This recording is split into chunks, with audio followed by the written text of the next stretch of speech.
Hi నమస్తే welcome to Mara media. నేను మీ కేవీఆర్.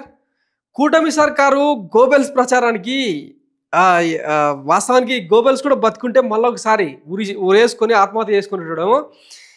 గత కొన్ని రోజులుగా అసెంబ్లీ సమావేశాల సాక్షిగా గతంలో అంటే వీళ్ళు ప్రతిపక్ష నేతలుగా ఉన్నప్పుడు ఎన్నెన్ని ఆరోపణలు చేశారో అవన్నీ ఏ రేంజ్లో ఫేడ్ అవుట్ అయిపోయినాయో అందరూ తెలిసిందే. అప్పుల మీద చేసిన దుష్ప్రచారం అంతా కూడా డొల్లనే అని చెప్పి తేలిపోయిన సందర్భం. దాంతోపాటు అదానీ స్కామ్కు సంబంధించి మొన్న సీజ్ ద షిప్ పాయింట్ బ్లాంక్లో గన్ను పెట్టి అరబిందో సంస్థ కేవీ రావును బెదిరించి దోచేసుకున్నది.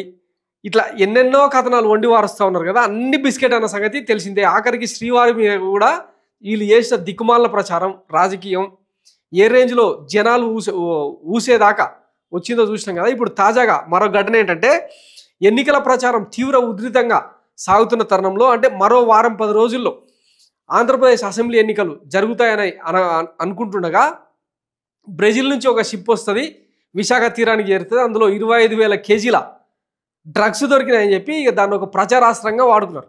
ఈరోజు అదేంటంటే సిబిఐ తేల్చి ఇన్వాల్వ్ అయింది. సిబిఐ ఏం తెలిసిందంటే అది డ్రగ్స్ కాదు, డ్రై ఈస్ట్ అని.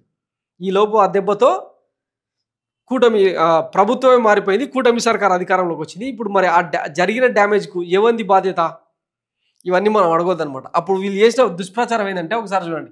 తెలుగుదేశం పార్టీ టీడీపీలో యువజన కొకైన్ పార్టీ బ్రెజిల్ నుంచి విశాఖకి ఎలా తెప్పించింది, సినిమాలో విలన్లు కూడా వీళ్ళలా నటించరు, విశాఖ పోర్టు కంటైనర్లో డ్రగ్స్ లేవని తేల్చి చెప్పిన సిబిఐ. ఎప్పుడు డిసెంబర్ 6వ తారీఖు ఈ రోజున.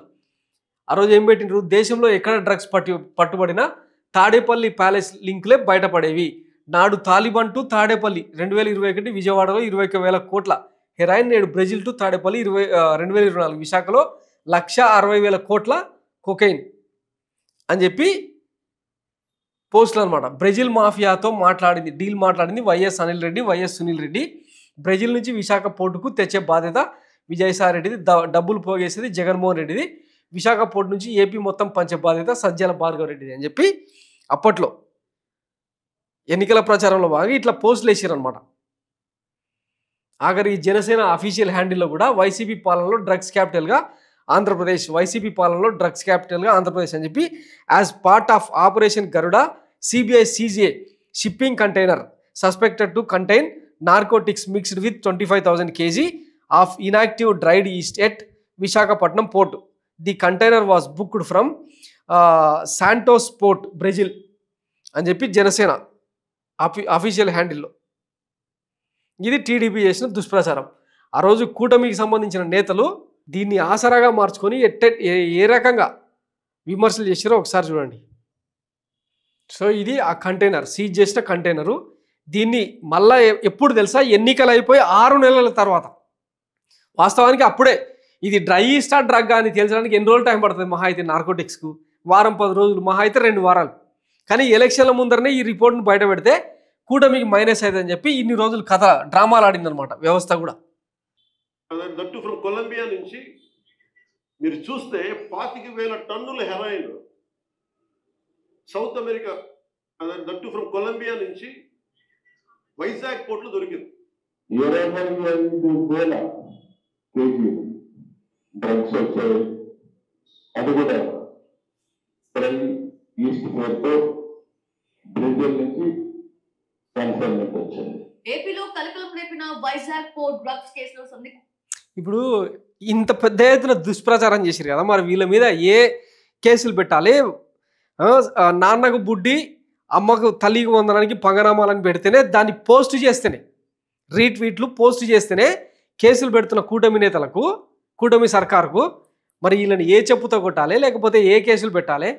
వీళ్ళ అంటే ఈ అబద్ధాలకు ఇంకా అంతు పొంతే లేదా ఆంధ్రప్రదేశ్లో? ప్రతిదీ ఇక నిజమని నమ్ముకుంటూ పోతే ఎట్టా? ఫైనల్గా ఏం జరుగుతుందంటే రేపు అంటే ఈ దుష్ప్రచారాలన్నీ జనం, ఆంధ్రప్రదేశ్ ప్రజలంతా పిచ్చోలని అనుకుంటున్నారేమో, కానీ రేపటి ఎన్నికల చిత్రం, మీ ముఖ చిత్రం ఎట్లుంటుందంటే, మీరు నిజంరా మొర్రో, అది పులే తోక కాదు. అది సామెత ఉంటుంది కదా, నాన్న తోక కనిపించింది పులి వచ్చింది అంటే 3-4 సార్లు పోయి చూస్తే అక్కడ పులి ఉండదే ఉండదు, వాడు ఆట పడిస్తుండని తెలిసి 5వ సారి నిజంగానే పులి వస్తే పోడు, అట్లా మింగేస్తుంది అనమాట పులి పిల్లాన్ని. సేమ్ ఇది కూడా అంతే, ప్రజలు మిమ్మల్ని మింగేసే రోజు దగ్గరలోనే ఉంది, కాసుకోండి.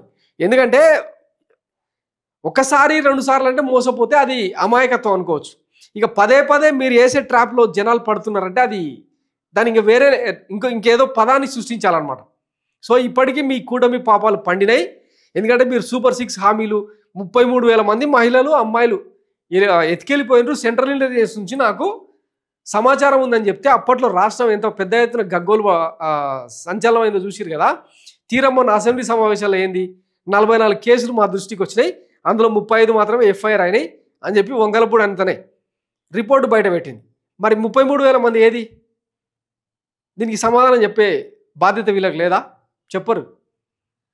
ఈ 6 నెలల్లోనే అప్పట్లో సుగాలి ప్రీతి గురించి, రిషితేశ్వరి గురించి ఇట్లా ఒకరిద్దరు కేసులు తీసుకొచ్చి డాక్టర్ సుధాకర్ గురించి నానా రకాలుగా చిత్రహింసలు పెట్టింది వైసీపీ సర్కార్ను. మరి ఇప్పుడు ఈ 6 నెలల కాలంలోనే కొన్ని వందల వేల హత్యలు, వేల ఇన్సిడెంట్లు, అట్రాసిటీస్ రాష్ట్రంలో చోటు చేసుకున్నాయి. మరి వాటికందరికీ ఎవడు బాధ్యత వహించాలి? ఆ కూలిన విగ్రహాలకు, మార్చిన పేర్లకు, వీటన్నిటికీ ఎవరు సమాధానం చెప్పాలి? రేపు అంటే ప్రతిరోజు ఆదివారమే ఉండదు కదా. రేపు అధికారం మారిన తర్వాత ఒకసారి మీ ముఖ చిత్రం ఎట్లుంటుందో ఏంటనేది ఒకసారి ఆలోచించుకోవాలి. సో ఇప్పటికైనా ప్రతిదీ దూదిపింజలాగా తేలిపోతూ ఉంది.